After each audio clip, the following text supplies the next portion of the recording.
What's poppin', everybody? Welcome back to the channel. It's your boy Mike Gomes.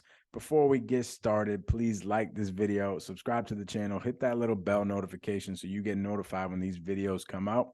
And today we're gonna go over another live seller call, but this just isn't any old live seller call. This is me breaking down a novation agreement to a seller. So I pitch a novation to the seller. Just to backtrack a little bit, I've went over this on my channel before, but what a novation agreement is, it's essentially when we fix and flip a property without ever having to buy it. So let's just say, for example, we come to an agreement with the seller that they're going to get $300,000 from us doing this deal. What we'll do is we'll come to that agreement of 300,000. We'll put a little bit of love into the property, if anything, and then list it on the market. A retail buyer will come in, and then after that retail buyer comes in and buys a house, our seller gets their 300K, and we make whatever spread in the middle after some realtor fees and closing costs and stuff like that. This strategy in this market is going to be killer. The reason being is because you're not going to have to pay your hard money lender fees and your closing costs and stuff like that up front, which kills a lot of deals. So when this market is changing, and the market has definitely been shifting, and as this market's going down, it's going to be hard. You're going to have to lock these deals up, like the cash offer deals, at a super deep discount, right? And what you're going to be able to do with these novation agreements is you're going to be able to come up on that cash offer a little bit, because you're going to be able to kick out the hard money lenders and all the closing costs and the realtor fees and all that type of stuff on the first part of the deal. Okay. So when somebody buys a house in cash, they have to deal with a lot of fees up front in order to buy that house in cash. And this novation agreement wipes out all those fees. So you don't have to deal with those fees. So it allows you to give a higher offer to that seller. Okay. So as these sellers are kind of still stuck in the mindset of, like a year ago when the market was booming and they want, a number that just does not work for a cash offer number, but the property doesn't need too much work, this novation agreement is killer. So let's get right into the video. There's a lot to unpack on this thing. So let's get right into it. Hey, Mrs. Lawrence, how are you? Fine. How are you? I'm doing amazing. I'm sorry, what was your first name? Muriel. Muriel, love it. Yeah. So my partner Mike over here was telling me something about this property in Atlanta, that you guys are looking to sell it. What? You guys are looking to sell the property in Atlanta? Yes. Love it. Okay. Could you just give me the rundown of the whole situation? Well, it is my father's house. He passed away in January. I'm sorry to My hear that. daughter. I said, I'm so sorry to hear that. It's okay. He was 102. Holy crap. Wow. He did really well. That is amazing. Gave us a lot of memories to remember him by. Yeah. So, well, he had enough years to do it. I said he had enough years to do it. Yeah, he did. That's amazing.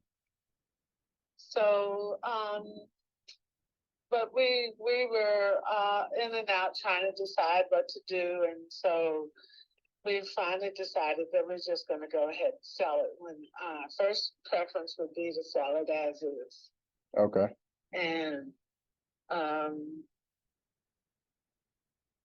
And that's pretty much it. I mean, it's located in the enclave. It would be available for sale or occupancy after the end of January. And probably somewhere mid-January be able to show it if that was, something that people wanted to consider. And so. Love it. Okay. So you said the end of January it would be vacant. So I'm assuming that there might be some tenants or something like that in there right now. Well, I'm sitting in the house myself right now. So my daughter and my son-in-law and their new baby. Oh, love it. Okay, cool. So where are you guys moving? I live in New Jersey, but I'm across the street right now at my sister and my brother-in-law's house. So I could be here for the baby. When my daughter went back to work, she went back to work last month. Got it. That's exciting. So, cool. So we're trying to sell our house in New Jersey too, but we just waited until we get this one out of the way. work on that. That's funny. I'm actually 'Cause working. we would like to live in Atlanta or nearby. Yeah. Okay. That's Yeah. funny. I'm actually working on a deal in New Jersey today as well. You're what? I'm actually working on a deal in New Jersey today as well. So it's funny you're in Atlanta and New Jersey because I literally have two deals going on today. One in Atlanta, one in New Jersey. So it's pretty crazy. But so about the house, have you talked to any realtors or anything like that? Like how have those conversations went?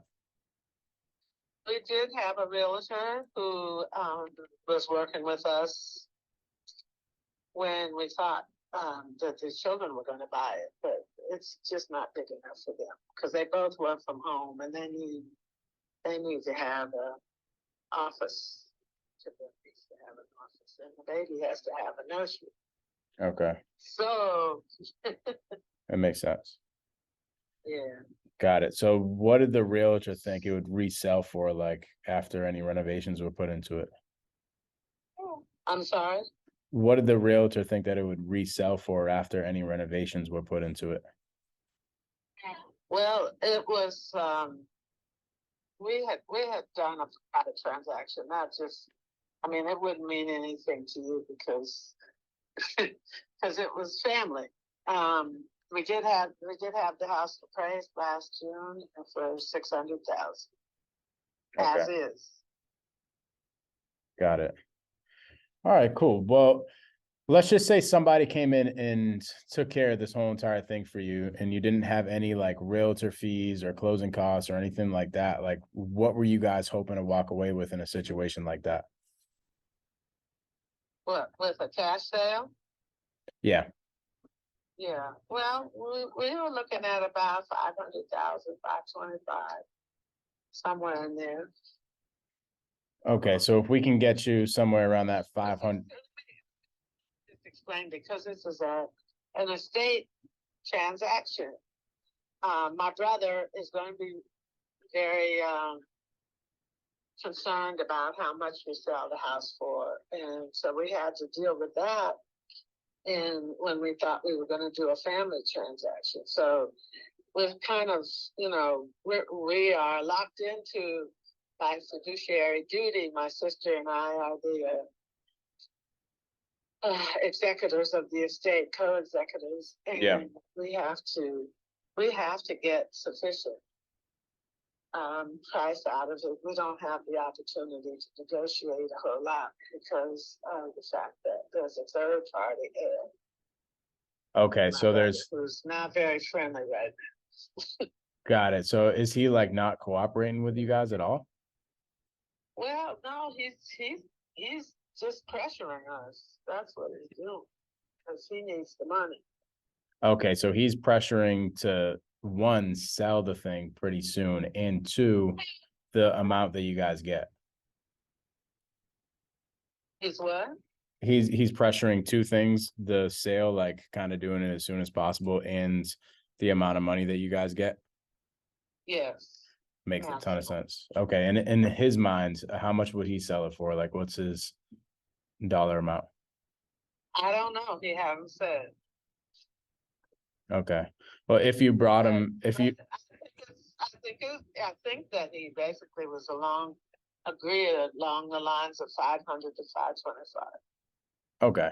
All right. So you're thinking if we can somehow get you that 500 to 525 without you guys doing really too much or paying any other fees, he would agree with doing something around that price range if we can get this thing done for you in the near future. Yes, I think so. Okay. All right, cool. Love it. Well, if we could get you somewhere around that 500 to 525 mark, when would you guys want to close? Like what's the timeline looking like? Well, as I was saying, I mean, we've received notice. They will be moving out during the first part of January, and will be totally moved out by January 31st. If you're willing to close before they're actually gone, that would be fine with us too. Okay. So is there like a time frame where you would want to do it like a a deadline where you would want to have it done by? We would like to have it done by the first quarter. Okay, so what's that, the end of March? Yes. Okay. All right, cool. Well, that is good news because at that price point, here's the thing. If we were going to buy this house in cash, just to give you an understanding of how we buy houses in cash.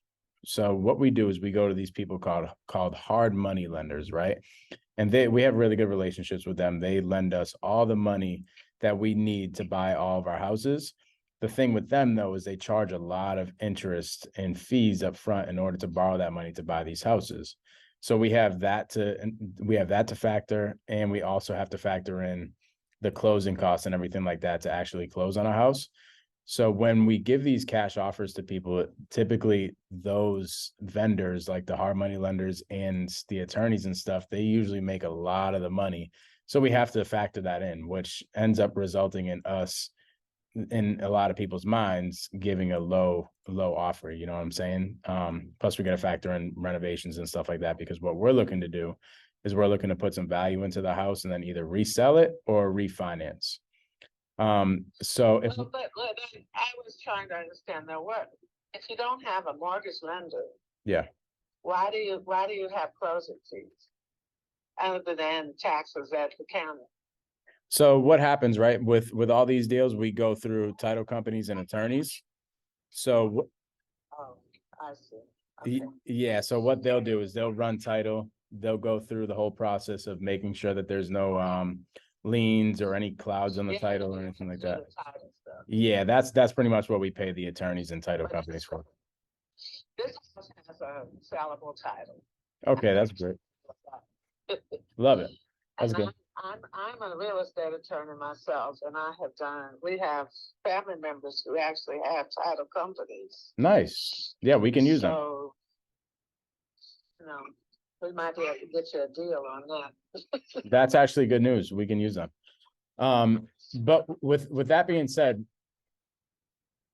what we could do, I said, with that being said, what we could end up doing is, and I have to go back and underwrite this a little bit more. But what we could potentially do is come somewhere around that 500 mark. And what it would look like is we would definitely get it done by the end of the quarter, like 100%. But sorry.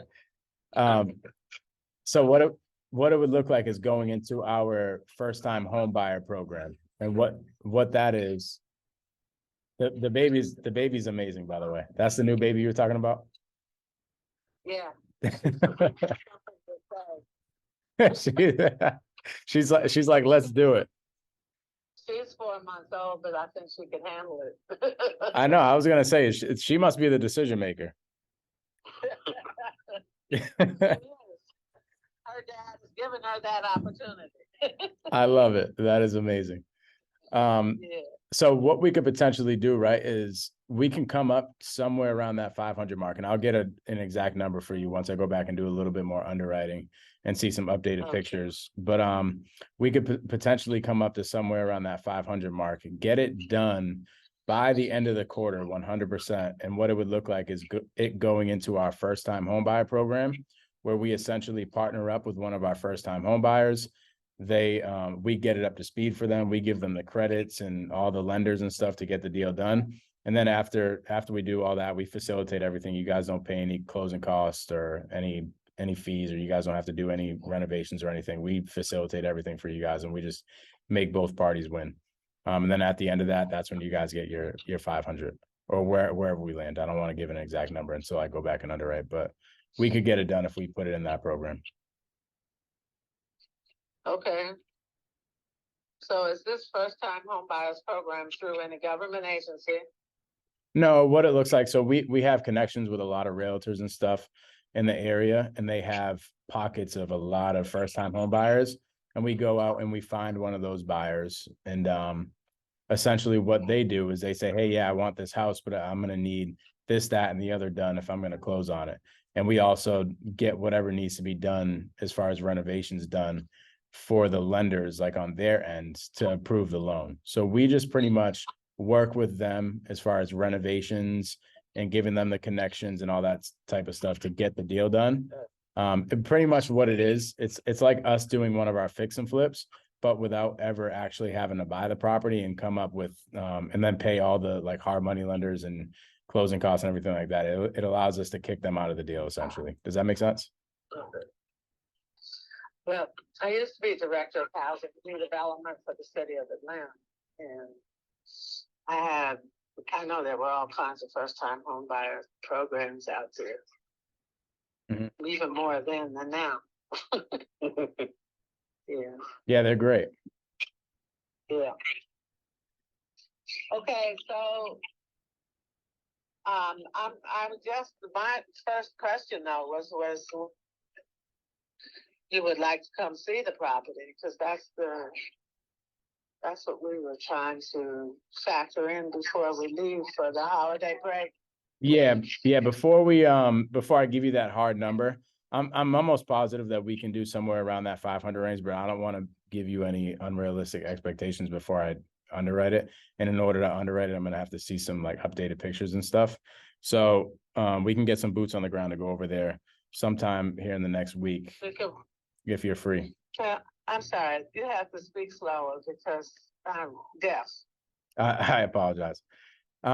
So what I was saying is, in order for me to get an exact number of what we could come up with for you on this type of deal, then we can get some boots on the ground to come take some pictures. And then once I have those pictures, I'll get you a hard number. And I was saying we can get the people to go out there and check out the property here in the next week if you guys are free. Well, that's what I'm asking. I'm asking because we leave Tuesday for Hilton Head, and there will be somebody here, but after the 23rd, there won't be anybody here. Okay. Yeah, we could do it before Tuesday. Well, actually, I guess, yeah, the 23rd would be the latest that we would be able to accommodate anybody for pictures. Okay. Okay. All right, cool. So yeah, we can definitely schedule that before Tuesday. Okay. Are you guys, that would be great. Are you guys going to be there pretty much the whole time from now until Tuesday? We're here. Yes, we're pretty wide open on schedule. All right, we just have to have a little bit of a heads up so that, you know, because we have 2 offices here. Okay, cool. 2 people working from home and 1 decision maker in the swing. And that's the baby. Yeah. I love it. Okay, cool. So let's just say we could end up doing something like this. What do you think would prevent us from moving forward? Nothing other than we'd have to have it all in writing. And one other thing that my brother-in-law requested was the references. If you have any references of people who've done business with you before. Yeah. Yeah, you know what I'll do? This type of deal, I have some people that I can have you just hop on the phone with, like actual sellers that we've done this type of deal with before, and you can have a conversation with them and ask them how the process went. Right, and just make sure they were satisfied. Yeah, for sure. Yeah. Okay. 100%. All right, Ms. Lawrence. So what I'll do is I'll talk to the team and I'll see exactly when we can get over there to take some pictures, and we'll circle back with you here probably within the next couple of hours once we figure that out. Well, that'd be great. All right, you are amazing, and tell the baby that yes, we can make the decision. Thank you so much for your time. Either myself or Michael will be in touch. Either myself or Michael will be in touch. Do you have any questions for me? No, I'm good. Thank you. Cool. All righty. Talk soon. Thank you for your time, Ms. Lawrence. Okay, thank you. Bye-bye. Bye-bye. Let's go. That call was some sauce. There's a lot to unpack on that call. Now, maybe what I'll start doing is I'll start doing another video after these seller calls, like breaking down what I was doing specifically on the seller calls. But this is a deal that we're going to get locked up here in the next like day or two, and I'll bring you guys forward as we go along with that project. But guys, these types of deals, these novation agreements, I promise, if you're generating leads and you haven't been pitching this stuff to your sellers, I promise you guys are missing opportunities. So what I would do And this is actually what I did when I first learned these types of deals. I went back to my CRM and I looked at everybody who was asking like 80% ARV, and I was pitching it. I started locking up a bunch of deals. So if you guys are generating leads right now, I promise that these types of deals are in your system and you just might not be seeing them. And it's okay. And if you need help talking to these people, by the way, feel free to give me a shout on Instagram at the Mike Gomes. But I hope this brought y'all some value. If it did, please like the video, subscribe to the channel, hit that bell notification. I'm going to see y'all on the next one. Peace out.